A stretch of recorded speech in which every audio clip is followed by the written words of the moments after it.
Gamescom 2015, brought to you by Homefront The Revolution. I'm Daniel Krufer, and you're John, and you're Sebastian from the FIFA team. Hello, gentlemen. Hey. Thank you for joining us. So we're going to do two things today. We're going to go through FUT first and talk about a big change coming there, and then we're going to see an entire match played out. So, John, let's start with FUT, should we? Yeah, so this is one of our big new modes for FIFA this year. We're introducing a brand new way to play FUT. So, okay, so for people who might not be in the know, FUT is FIFA Ultimate Team. Yeah, and it's like an insanely popular way of playing FIFA. Yeah, it's by far our most popular mode. We have a huge amount of people that play it each week, a great community around it. And, you know, we've been looking at Ultimate Team for the last few years, trying to figure out, you know, we've done a lot of great features and upgrades throughout the year, but this is really a huge innovation for us. It's the biggest new way to play FUT that we probably delivered since FIFA 09. Okay. So how it works is you basically have, it's a competition structure. You can choose from single player or online. In this case, we're playing our demo that we have here at Gamescom, so we're playing single player. How it starts off is you basically get to choose from 5 formations. So this is what you see here. The people that we have playing for us right now will choose from a formation. Let's see. Every time that you come into draft, you're going to have to choose from a different formation.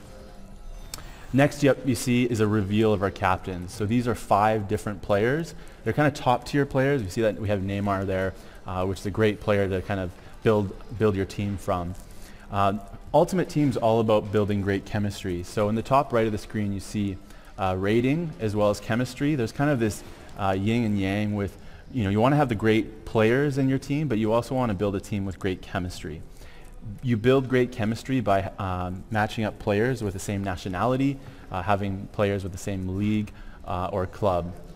So as we kind of go through this, one of the big things as you pick the different players and you start building out your team is who you're going to pick. So I'm reading through the screen here.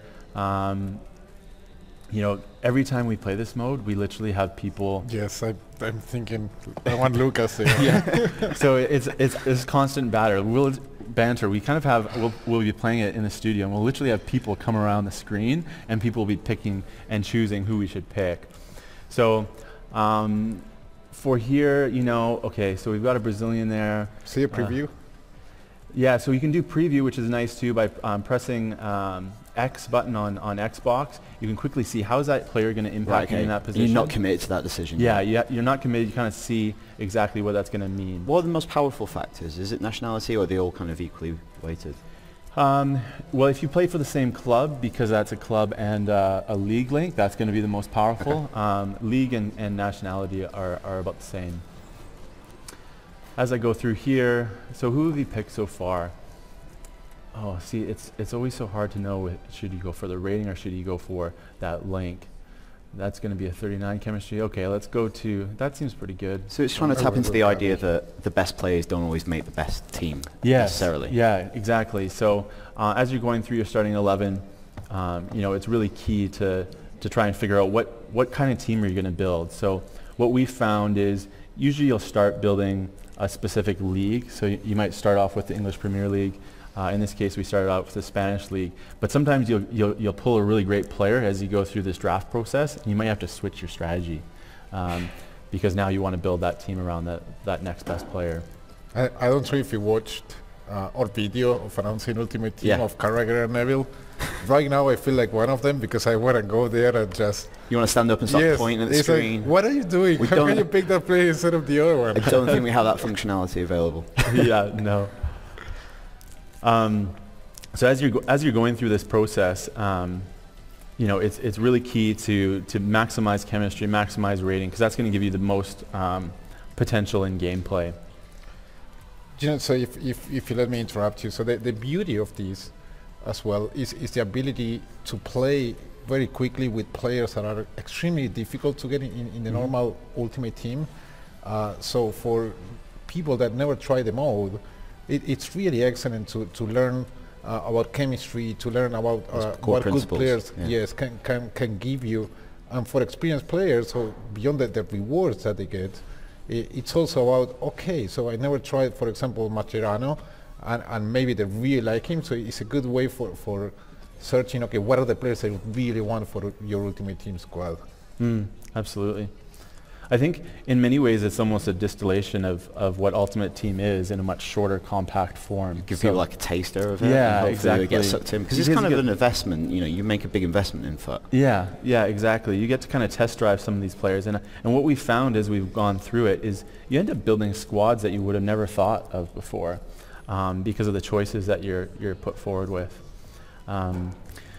So once you have your squad, then you basically compete in online or single player for rewards. So we're just going to complete our squad here with the subs and reserves. So these are almost like wild players. These are players that you can go back to your starting 11 and kind of improve. We've done a great job building a really high chemistry team, 81 rating. That's pretty good.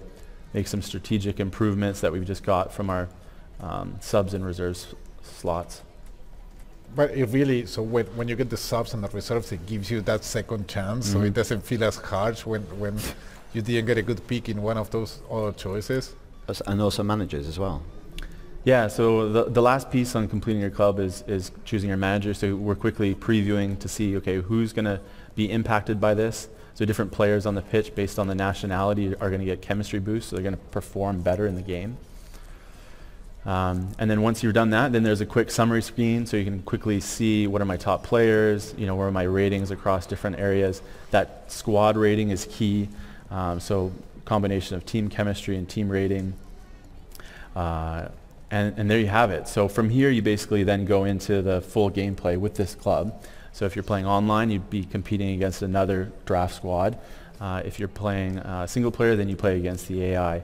And how it works is it's basically a win streak model. So even if you lose, so you basically enter a FUT draft with coins with FIFA points, or there's a new draft token that we built. So those are accessible in packs. You might be able to pull those, and that gives you entry into these competitions. Even if you lose your first match, you're still going to get that value back. But if you're able to put together a few wins, you're going to see way better prizes come out in the end. So a very rewarding mode for sure. Great. And super fun as well. So it's really, when you play with your mates, sitting on a Friday night, something like that, is the banter that can come out of that is fantastic. So we've segued here. We've just set up a match scene as we're in Germany. We've picked Borussia Mönchengladbach, and who else did we pick? Dortmund. So yeah, was that a new training game as well? Yes. So here what we have as well, the first thing that you see is Gladbach Stadium. So that's new into FIFA. We have 9 new stadiums this year. But the other thing is the Bundesliga overlay graphics. Okay, yeah. So it's authentic like the Premier League, which you already had. Yeah, exactly. So last year we did the Premier League. We got fantastic feedback out of that. And this year, so we managed to create the Bundesliga graphics that really puts you... Yeah, the Premier League stuff is so good. It just gives you that... You can't really distinguish it. It's the ultimate immersion. Yeah. But it's not just about the graphics. So there are tons of different details here and there. For example, chants. So there is nothing as immersive as hearing the crowds like a super loud. And this year we added more than 900 chants from teams all over the world. It really feels impressive. How do you add them? Do you actually record them at stadiums, or do you there are specific requirements on how we capture the crowd. So we need to capture different channels, etc. So we work in general with the broadcasters to get the audio, and then it's a licensing thing, so you need to identify that is like a profanity free, those kind of things, and license the melody. So obviously that gets rid of about 90% of all football chants immediately. Well, not really. They can be edited as well, but it's a really awesome thing, hearing the chants and at the right moments, because we do that. So good chance they play when you're playing well. Oh, that was a really quite nice good header. Yes. And so he's going to celebrate. No, he didn't reach the camera, because we have new celebrations as well. And some of those, when you can run directly to the cameraman that they're having the handycam around there, and you do stuff for the camera, and you see that, or you can go and celebrate with the subs. But we can talk a little bit more about general gameplay. now. Yeah, is there anything like in FIFA 15 that you kind of wanted to address going into 16 particularly? Yeah, the main piece of feedback that we got was that when playing online, players like Cristiano Ronaldo and Bale, like super speedy wingers, they were extremely difficult to stop. Yeah. And we took that to heart, and this year one of the key words for us was balance. You know, we really, truly wanted to have a game that felt balanced all over the pitch, but it not only balanced all over the pitch, it was innovating all over the pitch. So we have what we call confidence in defense. A lot of work went into defense with defending agility, that is adding a lot of animations and improvements and polishing here and there to actually counter those situations of Bale and Cristiano Ronaldo. So you're giving people, when they're defending, more tools to kind of combat that, because you can like do second tackles. Exactly. So we have a new tackling mechanic. So when you slide tackle, so when you're on the ground, you can press it again, and the player will get up. Yeah. So it really brings slide tackle to become useful again. Yeah. In a sense, it was a hit or miss. So people stopped using it a bit because it was too harsh the punishment for missing it. But now with this extra opportunity, in a sense, you want to use it again. But it's not just about that. The players are much more intelligent in terms of deciding or realizing when there is going to be a ball possession change, so they come back faster to position. They are much smarter into deciding to mark space or the man. And in terms of the midfield and defending as well, they are much more aggressive for what is the interception intelligence, what we call. So they're really, really covering those passing lanes. So the game is no longer, so the midfield is no longer a transit zone, but it's really battle for possession again. Yeah, because I've played the game a few times, and you find that when the ball zips through midfield, like you'll find a midfielder will stick out a leg, as they would do. Yeah. They don't just let it go by them. Yeah, it's true to real life, and really wanted to bring that value for possession back. But what that allows as well, so defending became so powerful that it allowed us to innovate into the attack. So one of those is passing with purpose.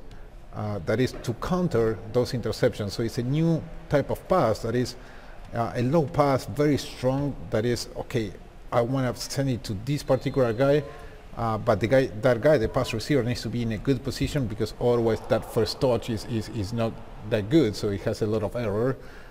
It really brings a lot of all of the pieces together to make it really balanced. Is that a modifier to a regular pass? It's not a modifier. It is on 2 or right back. Okay.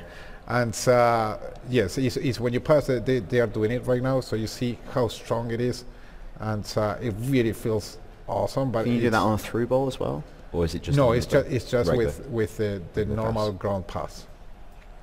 But in addition to that, into the attack, it's about creating more moments of magic. I think we're going to see another feature now, that is, if it wasn't a penalty, the vanishing spray. This is used in this became so famous at the World Cup. Yes. So okay, we don't have it in the scene there, but you can see the referee walking to the wall and just doing that. So these little touches that really make the game much more authentic and immersive. They are fantastic. And as I was mentioning, like in the attack, the other fantastic thing that we did, the other innovation, is what we call no-touch dribbling. So we got inspired in Messi. So Leo Messi is a player that when he dribbles, one of the things that he does particularly well is, without touching the ball, just moving his body, like doing body feinting, to leave players behind. And we took note of that, and we watch a lot of football in the office. So we are from all over the world, and we watch every single league that you can imagine. And we wrote down, like, okay, so let's watch League 2, League 1 in England. Argentina First Division is what I watch, and we were really noting, okay, every player, regardless of how good they are, they do it. So they do that kind of no-touch dribble, is how we call it. And so Messi, Neymar, they do it all the time in a brilliant way. But you go to a League 2 game and you will see somebody doing it. And we say, okay, we need to do this. We need to do this into the game. And with a modifier, when you're dribbling as well, you do this no-touch. Let's see if the guys can get it while playing. It's particularly effective when sprinting, but it has multiple layers. So you see how he was moving the body a bit. You need to do it like in precise moments. Yeah. So for Well, being I've played it a effective. few times, and it allows you to like body swerve and kind of fake people out as well if you want to use it at a very high level. Yes, so it has a lot of different layers, so it will take some time to master, but it really feels fantastic when you leave players behind with that. So overall, so innovation all over the pitch is what we say that because really that's how we feel it. It's a really truly balanced game. We're very, very happy of the state of it. We also did a lot of different improvements in the goalkeepers. You know, there was another area of feedback that we got last year. We were very proud of what we did last year. Because you did a lot of work on goalkeepers last year. Yes, it was free-writing the goalkeeper. That is not easy thing. So the goalkeeper makes a mistake and you're done. But very proud of what we did. So it allows us now to really go deeper with it. So we did a huge swipe of like videos on that the community was sending us to just go every single issue, getting our embedded QA team, reproducing it on testbed, and just improving and fixing and polishing the hell out of all. So it's quite hard in the new game, as I understand it, to like kind of trick keepers. Like if they're backtracking to their line, the ball might not go over their head. They can tip it while running back. Yeah, we didn't have enough coverage of animation in those situations. That's what we found out after reproducing all the issues over and over. And so we went into the motion capture studio and captured more and more and more. And all of those are now there. So it's really good. It feels fantastic, the game. I encourage everyone to try it out. So if you're here at Gamescom, so you can do it in the EA booth on the show floor. So you can try both draft and normal kickoff, normal gameplay. But it's fantastic. And outside this, so we were talking just a piece of this. So we're introducing other new ways to play, like women's football. So we have 12 national team. It's fantastic after the World Cup as well. There was, all the people watching that and really realizing that women's football is part of football as well. Yeah, it was great because that was the announcement that actually led the announcement of FIFA 16 was the 12 women's teams. It's interesting with that. Is the gameplay different in any way for the... It is. Yeah, so it is. What are those kind of differences? So I tell you primarily I think, so EA Sports FIFA is a celebration of the world of football. It's a celebration of football, and football is worldwide. Women's football is part of that, and that's why it must be there as well. But the amount of things that we did for doing it well, because that's how we like doing things, that's our aim is always doing it as perfect as we can. So what we did is we have audio, like the crowd, that we recorded specific women's matches to capture the crowd audio and put that into the game. Player calls, just the localization of the game. So English is primarily neutral. So the player, it works both for women and men. But if you check Portuguese, Spanish, French, it's gender specific. Right, so you have in Spanish, so I'm Spanish native speaker, it's el jugador for a man and la jugadora for female. So a lot of effort into localization wise. Imagine that we have a legacy of how many years of commentary that was almost 40% recording, 40% of all the assets again, just to be female specific. So we have in English as well, like she shoots, she passes, those kind of things. And like a commentary about talking players like Abby Wambach, like a really banter about the stuff. So that's just audio and localization. But then gameplay, the big discussion was our attributes. And the attributes, we decided, okay, women are just comparable with women, so we are not going to do a 94 Messi comparable to a 93 Alex Morgan.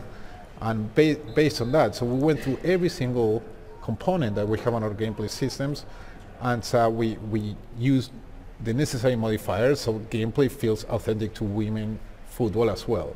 Like that, so women's football, you have much more space, it's less physical, and in general, so players tend to shoot high the ball because keepers are not as tall.